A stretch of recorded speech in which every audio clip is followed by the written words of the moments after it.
E aí, tudo bem? Bem-vindos ao Code There. Antes da gente começar o vídeo, eu tenho uma pergunta para vocês. Você é daquelas pessoas que já quer sair programando um jogo, mas não sabe nem por onde começar, quer montar seu negócio, mas também não sabe muito bem por onde começar, sabe que envolve programação, mas não sabe o que fazer ao certo? Bom, acho que eu posso te ajudar, começando a te dar um guia aí mais ou menos de como você deve começar a aprender a programar. Sem nenhuma enrolação e bem direto ao ponto, eu vou ser bem simples e claro.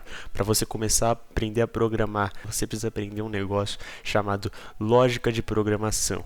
Você precisa entender que um computador não funciona sozinho ou pensa sozinho, e sim que você precisa ensinar ele. E isso envolve encadear seus pensamentos para atingir um determinado objetivo. E é nisso justamente que consiste a lógica de programação. A ideia parece um pouco complexa, eu tô ligado, mas não é assim não é tão difícil não. Na verdade, lógica de programação não é nada mais que uma receita de bolo, uma receita de ovo mexido. Quer ver? Eu vou te dar um exemplo. Você vai fazer uma receita de ovo mexido. Você precisa realizar em etapas a receita para que ela dê certo no final. Você não pode pegar o ovo, a manteiga e o leite, jogar ali e esperar que saia um omelete. Não, você precisa resolver em etapas. Você precisa pegar o ovo da geladeira, quebrar o ovo, pegar a manteiga, passar na panela, jogar o ovo na panela e por aí vai. E na medida em que você vai realizando as etapas, você vai chegando mais perto de ter o seu ovo mexido no final. Para programação é a mesma coisa, você vai ter a linguagem de programação e somente isso, você precisa ensinar o computador como usar a linguagem de programação para ele dar a saída que você quer. Basicamente, você dá a entrada, o seu código, por meio da lógica de programação, faz o processamento para te dar a saída desejada. E para você treinar um pouco da sua lógica de programação, sem ir direto para o código e ter uma linha de aprendizado bem bacana, você pode começar pensando em todas as suas tarefas que você vai fazer. Tipo, sei lá, levantar para ir para a escola, ou fazer seu café da manhã, ou arrumar sua mala para uma viagem, e por aí vai. A lógica de programação está presente em tudo, a gente faz sem pensar, mas se você começa a pensar, você começa a exercitar seu raciocínio e fica mais fácil na hora de montar um código de verdade. Para não ficar muito abstrato, nem para você falar, nossa, do que esse cara está falando, eu vou trazer aqui uns exemplos para vocês entenderem melhor e vou desenvolver o raciocínio da lógica de programação. O primeiro exemplo que eu trouxe para vocês é bem simples, é o de cálculo de aumento de salário. Vamos supor que uma pessoa ganhe R$1.000 de salário e que ela receba um aumento de 100. E você quer montar um programa para resolver isso e te devolver o valor final do salário. É isso, vamos pensar na receita de bolo. Como que o computador vai saber o resultado final do salário? Ele precisa ter duas entradas, o salário que a pessoa tem atualmente e o aumento que ela vai receber. Então vamos supor um salário de R$1.000 e um aumento de R$100. Você tem que dar para o computador essas duas entradas. Então o computador tem que ler essas duas entradas e o que ele tem que fazer com essas duas entradas? Como a gente está falando em aumento de salário, ele tem que somar as duas entradas, ou seja, somar o 1.000 ao 100, dando um resultado de 1.100. Aí beleza. O computador recebeu as duas entradas, somou as duas entradas. O que ele tem que fazer agora? Ele tem que devolver, ele tem que enviar para a gente, como se fosse uma mensagem no celular, a resposta final que ele chegou. Ou seja, ele recebeu a entrada, processou e devolveu para a gente o resultado final, que é 1.100. Um outro exemplo que eu tenho para você é o de fazer o computador exibir seu nome na tela. Se você quiser, você pode dar um pause, eu vou falar a resposta agora logo a seguir. Então se você quiser treinar a sua lógica de programação, dá um pause, tenta resolver e depois ouve eu falando a resposta.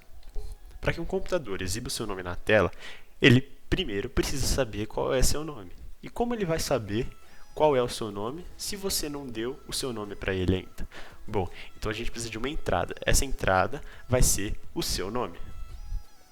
A partir do momento que você deu o seu nome para o computador, o que ele tem que fazer? Não há, nesse exemplo, nenhum processamento muito avançado.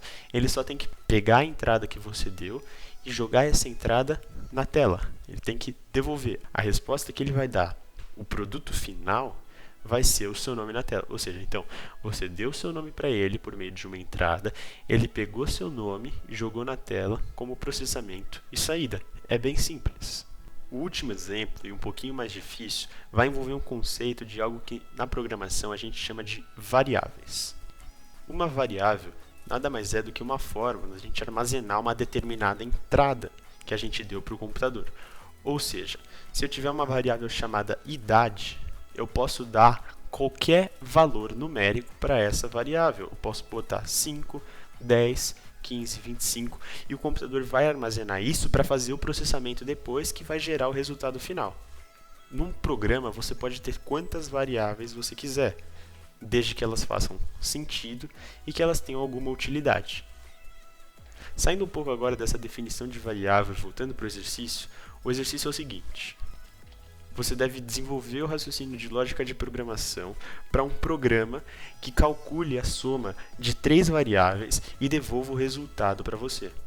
Então pausa aí, pensa um pouquinho e depois aperta o play de novo para ouvir a resposta.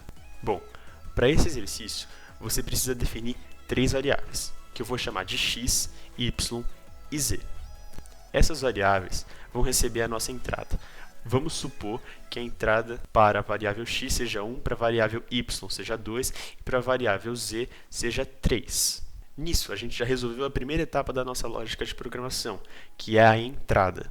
Com a entrada resolvida, a gente tem que partir agora para o processamento. O processamento, pelo que o enunciado deu para a gente, tem que ser a soma das nossas 3 variáveis. Ou seja, a gente tem que somar o valor de x, y e z, que vão ter os valores armazenados de 1, 2 e 3, na ordem que eu falei.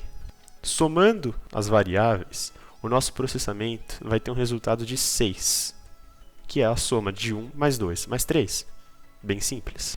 Agora que o processamento está finalizado, a gente tem que entregar o produto final, que nada mais é do que devolver o resultado da nossa soma na tela do usuário, ou na sua tela, ou na tela de quem está programando. Então, recapitulando, a gente usa as variáveis para armazenar o valor da entrada e depois a gente soma essas variáveis que vão ter o valor armazenado da entrada para dar o nosso resultado final, que é 6. Bom, eu sei que esse conceito, às vezes, não sei, pode parecer um pouco simples, ou às vezes até mesmo mais difícil, mas ele é bem essencial para você que está começando a aprender a programar, porque toda a base da programação se baseia nisso. Então, esse vídeo vai encerrar por aqui. Se você gostou, compartilhe esse vídeo, curta e se inscreva. E nos acompanhe em todas as outras redes sociais. Se você não entendeu muito bem esse vídeo, não tenha medo de deixar a sua dúvida aqui embaixo, ou de mandar no Instagram qualquer pergunta que você quiser. De qualquer forma, eu fico por aqui e obrigado por assistir esse vídeo até o fim. Falou!